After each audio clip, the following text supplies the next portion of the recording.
महाराष्ट्र राज्यातील प्रत्येक महत्त्वाच्या घडामोडी फक्त आपल्या बेधडक मी मराठी न्यूज चॅनलवर. महाराष्ट्राचा बुलंद आवाज. लोकनायक जयप्रकाश सहकारी सूत गिरणीत विदारक परिस्थिती, पाहणीवेळी जबाबदार अधिकारीच गैरहजर. शहादा उंटावद होड तालुका शहादा येथील लोकनायक जयप्रकाश सहकारी सूत गिरणीच्या 22 जुलै रोजी होणाऱ्या ऑनलाईन लिलावाच्या पार्श्वभूमीवर सोमवारी सभासद व शेतकऱ्यांनी सूतगिरणी परिसराची पाहणी केली. या पाहणी दरम्यान सूतगिरणीत एकही जबाबदार अधिकारी अथवा कर्मचारी संचालक उपस्थित नसल्याने सभासदांनी तीव्र नाराजी व्यक्त केली. पाहणीवेळी सूतगिरणीच्या सुवर्ण काळात कार्यरत असलेली अनेक यंत्रणा सामग्री व विविध वस्तू सध्या उपलब्ध नसल्याचे निदर्शनास आले. तसेच परिसरातील काही ठिकाणी जनावरे बांधलेली असल्याचेही आढळून आले. कोट्यवधी रुपयांची मालमत्ता असलेल्या संस्थेची अशी अवस्था झाल्याने सभासद व शेतकऱ्यांनी संताप व्यक्त केला. सभासदांनी सूतगिरणीच्या आर्थिक स्थितीबाबत माहिती सांगितली असता कोणतीही जबाबदार व्यक्ती उपलब्ध नव्हती. कार्यकारी संचालक आजारी असल्यामुळे उपस्थित राहू शकले नसल्याचे सांगण्यात आले. तर विद्यमान संचालक मंडळातील एकही प्रतिनिधी उपस्थित नव्हता. त्यामुळे संस्थेची नेमकी आर्थिक परिस्थिती काय आहे याबाबत सभासद व शेतकऱ्यांमध्ये संभ्रम कायम असल्याचे दिसून आले.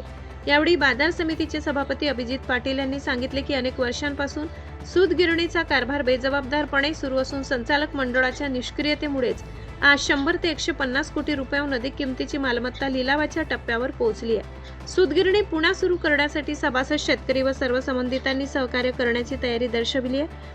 मात्र याबाबत संचालक मंडळाकडून कोणतीही ठोस भूमिका समोर येत नसल्याची खंत त्यांनी व्यक्त केली. 22 जुलै रोजी NCDC बँकेमार्फत ऑनलाईन लिलाव होणार असून तो झाला नाही तर सूतगिरणी सुरू करण्यासाठी पुढील प्रक्रियेबाबत पुन्हा बँकेशी चर्चा करण्यात येईल असेही त्यांनी सांगितले. लिलाव प्रक्रियेनंतर पुढील दिशा स्पष्ट होईल असे नमूद करत त्यांनी देशाचे केंद्रीय सहकार मंत्री, राज्याचे मुख्यमंत्री, राज्याचे सहकार मंत्री यांच्याशी संपर्क साधून सूतगिरणी वाचवण्यासाठी प्रयत्न करणार येणार असल्याचे सांगितले. सूतगिरणीची वास्तविक आर्थिक स्थिती सभासद, शेतकरी व कर्मचाऱ्यांसमोर आणावी, अन्यथा आवश्यक ते कायदेशीर लढा उभारण्यात येईल असा इशारा अभिजित पाटील यांनी दिलाय. पाहणीवेळी NCDC बँकेचा कोणताही अधिकारी अथवा प्रतिनिधी उपस्थित नसल्याने सभासद व शेतकऱ्यांची उपेक्षा होत असल्याची भावना त्यांनी व्यक्त केली. या पाहणीवेळी मोठ्या संख्येने सभासद, शेतकरी तसेच पोलीस कर्मचारी उपस्थित होते. बेधडक मी मराठी न्यूज साठी सुमित गिरासे, शहादा. जयप्रकाश नारायण शेतकरी सहकारी सूतगिरणी, कमलनगर, उंटावद होड तालुका शहादा, जिल्हा नंदुरबार या सूतगिरणीच्या प्रांगणामध्ये आम्ही सर्व या सूतगिरणीचे सभासद, परिसरातील शेतकरी आणि बांधवांच्या सोबत पत्रकारांच्या उपस्थितीमध्ये आणि पोलीस प्रशासनाच्या उपस्थितीमध्ये या संपूर्ण वास्तूची आम्ही पाहणी केली. सर्वप्रथम मी विद्यमान चेअरमन आणि संचालक मंडळाचे आभार व्यक्त करतो की त्यांनी कुठलाही अडथळा न आणता सर्व सभासदांना आणि आम्हाला त्या सूतगिरणीची व्यवस्थित पाहणी करण्याची संधी उपलब्ध करून दिली. परंतु दुःख ह्या गोष्टीचं आहे की आज 100-150 कोटीच्या वर लिलावाला निघालेली ही सूतगिरणीच्या बाबतीमध्ये माहिती द्यायला एकही जबाबदार अधिकारी इथं उपस्थित नाही. NCDC बँकेच्या अधिकाऱ्यांना आम्ही विचारलं तर इथं कोण येईल तर त्यांनी आम्हाला MD साहेबांचं नाव सांगितलं, परंतु MD साहेब आजारी असल्यामुळे ते इथं उपस्थित नाही. संचालक मंडळ विद्यमान यांच्यापैकी कोणी उपस्थित नाही. कोणीही या सर्व सूतगिरणीची वस्तुस्थिती, आर्थिक काय परिस्थिती आहे याच्या बाबतीमध्ये कोणीही माहिती द्यायला तयार नाही. आज या सूतगिरणीच्या परिसरामध्ये संपूर्ण पाहणी करत असताना अतिशय विदारक चित्र बघायला मिळालं. संचालक मंडळ जे नवीन निवडून आलं तर 2024मध्ये यांनी कदाचित एकदाही पाय ठेवलेला नसावा अशा प्रकारची परिस्थिती आहे. जे नवीन युनिट सूतगिरणीचं आहे, जे असं म्हणतात की अतिशय अद्ययावत होतं, तिथं थोडेफार 2-4-8 कर्मचारी 2-3 महिन्यापासून कामाला येतात असं त्यांनी चित्र निर्माण केलं. परंतु एकंदरीत या सूतगिरणीला चालू करण्यासाठीचा कुठलाही प्रयत्न विद्यमान संचालकांकडून झालेला दिसून येत नाही. आम्ही परवा जी मीटिंग सर्व शेतकऱ्यांची, सभासदांची घेतली त्याच्यामध्ये अतिशय स्पष्टपणे सांगितलं की विद्यमान संचालकाला ही सूतगिरणी सुरू करण्यासाठी आम्ही सर्वतोपरी सहकार्य करायला तयार आहोत. त्यांच्या खांद्याला खांदा लावून ही सूतगिरणी आपण सर्वांनी पुन्हा उभारणी केली पाहिजे अशा प्रकारचं आव्हान वारंवार केल्यानंतर देखील कोणीही जबाबदार संचालक, कोणीही जबाबदार या संस्थेच्या वतीने बोलायला तयार नाही. ही अतिशय मोठी शोकांतिका या परिसरातील शेतकरी आणि सभासदांची आहे. आता पुढील दिशा घेत असताना उद्या म्हणजे परवा 22 तारखेला या सूतगिरणीचं ऑनलाईन ऑक्शन आहे। जर 22 तारखेला कुठलाही खरेदीदार या सूतगिरणीत जर आला नाही, ऑक्शन जर झालं नाही, तर NCDC बँक कदाचित पुन्हा याचा लिलाव काढेल। आम्ही NCDC बँकेसोबत पुन्हा चर्चा करायला जाणार आहोत, परंतु 22 तारखेचा निर्णय जोपर्यंत होत नाही, जोपर्यंत आपल्याला कळत नाही की ही सूतगिरणी कोणी घेतलेली आहे, तोपर्यंत आपण पुढचा निर्णय घेऊ शकत नाही। परंतु या शेतकरी सूतगिरणीमध्ये ज्या सभासदांचे अधिकार आहेत, ज्या शेतकऱ्यांचे पेमेंट्स बाकी आहेत, ज्या कर्मचाऱ्यांचं जुनं पगार असतील, त्यांचं प्रोव्हिडंट फंड असतील, या सगळ्या गोष्टीचे देणे आहेत। अनेक लोकांनी ही सूतगिरणी चालू राहण्यासाठी पैसे दिलेले आहेत। ही वस्तुस्थिती नक्की काय आहे, नक्की घेणं आणि देणं या सूतगिरणीवर कोणाचं आहे हे काहीच कळायला मार्ग नाही, कोणी सांगायला बोलायला तयार नाही, अशी विचित्र परिस्थिती तयार झालेली आहे। म्हणून 22 तारखेच्या नंतर कुठल्या पद्धतीने मग कायदेशीर लढाई लढण्यासाठी आम्ही सभासदांच्या वतीने, शेतकऱ्यांच्या वतीने कोर्टामध्ये पिटिशन दाखल करणार आहोत। आम्ही या देशाचे सहकार मंत्री, ज्यांच्या अखत्यारीत NCDC बँक करते, मान्य या देशाचे गृहमंत्री अमित भाई शाह यांना देखील आम्ही पत्रव्यवहार करणार आहोत। राज्याचे सहकार मंत्री असतील, मुख्यमंत्री असतील, यांना देखील आम्ही संपर्क साधणार आहोत। कारण ही संस्था जर विकली जाणार असेल आणि कोणीच बोलणार नसेल तर याच्यामध्ये सर्वजण दोषी राहतील। मी पुन्हा एकदा सर्व संचालक मंडळांना हात जोडून नम्र विनंती करतो आहे, सर्व शेतकऱ्यांच्या वतीने, या परिसरातील सर्व लोकांच्या वतीने, की आपण पुढे या, पारदर्शक परिस्थिती शेतकऱ्यांच्या समोर, सभासदांच्या समोर मांडा। ही सूतगिरणी जर चालू करायची असेल आणि त्याला जर कधी आमच्यासारख्या लोकांचा हातभार लागणार असेल तर निश्चितपणाने आम्ही तुमच्या सोबत काम करायला तयार आहोत। परंतु जबाबदारीपासून जर पळ काढला आणि ही सूतगिरणी जर कधी गेली तर भविष्यामध्ये जे घेणं लोकांचं या सूतगिरणीकडे आहे ते तुमच्याकडे मागतील, कोर्टात जातील, तुम्हाला जबाबदार ठरवलं जाईल। ही जबाबदारी तुम्ही लक्षात घ्या आणि सूतगिरणी चालू करण्यासाठी आपण सर्वजण प्रयत्न करूया, हे आम्ही पुन्हा एकदा आवाहन करतो आहे।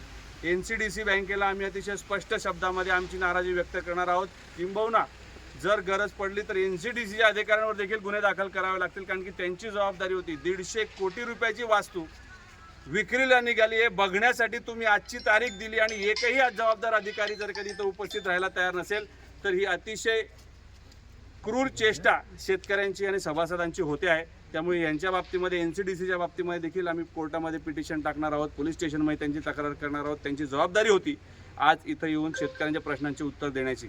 ही सर्व परिस्थिती आज आपण बघितलेली आहे।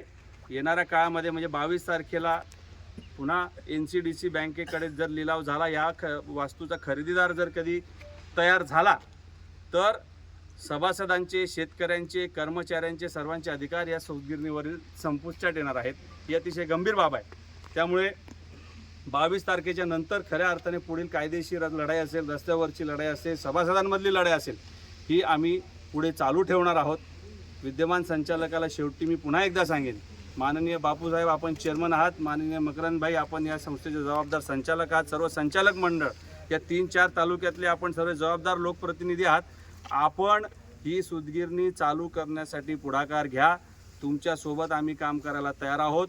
पण जर तुम्ही जबाबदारी स्वीकारायला तयार नसाल तर भविष्यामध्ये आम्हाला तुमच्याशी देखील संघर्ष करावा लागेल, याची आपण सर्वांनी जाणीव ठेवावी। पुनश्च एकदा या सर्व पाहणी दौऱ्यामध्ये जे शेतकरी सभासद इथं उपस्थित राहिले त्यांचे मी मनापासून आभार व्यक्त करतो।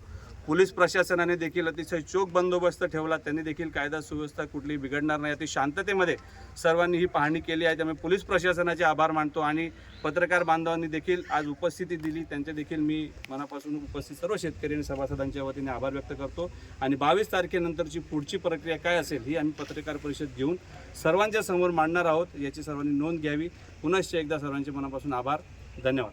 पूर्ण पाहणी दौऱ्यामध्ये एक गोष्ट अतिशय प्रकर्षाने जाणवली की एवढी मोठी वास्तू, याच्यामध्ये जुने जाणकार देखील अनेक लोक इथं आहेत। सूतगिरणीच्या जेव्हा चांगल्या काळामध्ये ज्या गोष्टी सुरू होत्या, मग जिनिंग असेल, त्या सर्व मशिनरी विकल्या गेलेल्या आहेत। सर्व भंगार आपण जो म्हणतो तो देखील काढण्यात आलेला दिसतो, काही दिसत नाही। इथं ही सूतगिरणी गुरांसाठी छावणी केलेली आहे की काय, अशा प्रकारची परिस्थिती इथे दिसून आली। चारा आहे, गुरंढोरं आहेत, परंतु माणसं नाहीत, कोणी जबाबदार व्यक्ती नाही, ऑफिसेसमध्ये कोणीही नाही, फक्त लाईट चालू करून ठेवलेलं आहे। अतिशय वाईट परिस्थिती या सूतगिरणीची एकंदरीत दिसून आली। आज खरं तर पाहणी दौरा ठेवला होता, परंतु एकही जबाबदार व्यक्ती नाही आणि मुख्य ऑफिस आम्ही बघितलं, इतर सर्व जेवढे रूम्स आहेत बघितलं. कधी काळी सुवर्ण काळ सुरू असताना इथं 26 जे 6 युनिट्स होते, जिनिंग मोठ्या प्रमाणामध्ये सुरू होती. ते सर्व ट्रान्सफॉर्मर्स असतील, मशीन्स असतील, हे सगळे विक्रीला निघालेलं आहे किंवा विकलं गेलेलं आहे. कोणी विकलं, काय विकलं याच्या बाबतीमध्ये अनेक लोकांचे मतप्रवाह आहेत. परंतु एकंदरीत असं दिसतं की अतिशय बेजबाबदारपणे ही सूतगिरणीचा कारभार मागच्या अनेक वर्षापासून सुरू आहे आणि म्हणूनच आज लिलावापर्यंत ही परिस्थिती आली. खरंच जर कधी संचालक मंडळ सिरियस असतं, निवडून आल्यानंतर जेवढ्या उत्साहाने त्यांनी ह्याच मंदिरामध्ये आरती केली, तेवढ्या उत्साहाने जर थोडाफार जरी बदल करण्याचा प्रयत्न या सूतगिरणीमध्ये केला असता तर निश्चितपणाने ही सूतगिरणीचे चांगले दिवस आले असते. परंतु आज आम्हाला कळतंय की मागच्या 2.5 वर्षामध्ये साधी भेट देखील सूतगिरणीच्या संचालकांनी या परिसरामध्ये दिलेली नाही आहे आणि म्हणूनच एक प्रकारे जनावरांसाठी ही सूतगिरणी आहे की काय अशा प्रकारची परिस्थिती निर्माण झाली. अतिशय दुःख सर्वांनाच बघितल्यावर झालेलं आहे. त्यामुळे भविष्यामध्ये देखील काम करत असताना, पुन्हा ही सगळी सूतगिरणी उभी करत असताना विद्यमान संचालकांनी थोडंफार तरी मनावर घ्यावं आणि आपल्या जबाबदारीची जाणीव ठेवावी, एवढंच मी सर्व सभासदांच्या वतीने आवाहन करणार आहे. धन्यवाद.